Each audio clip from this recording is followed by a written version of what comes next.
ভাইরে ভাই, হাদিকে তো সেদিনই গুলি করা উচিত ছিল যেদিন সে কাজী নজরুলের বিদ্রোহী কবিতা আবৃত্তি করতে যেয়ে সে নাকি প্রশংসায় ভেসেছে।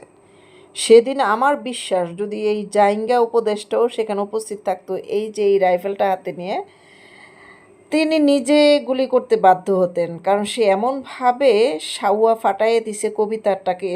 তা আপনি একটু শুনেন, তারপরে বলি। আমি হিন্দল, আমি চলচঞ্চল চমকি চমকি, কত যেতে যেতে চকিতে চমকি, আমি হিন্দল, আমি চপল, আমি হাম্বি, আমি ছায়ানট, আমি হিন্দল, আমি চলচঞ্চল চমকি চমকি, কত যেতে যেতে চকিতে চমকি, আমি হিন্দল, আমি চপল, আমি হাম্বি।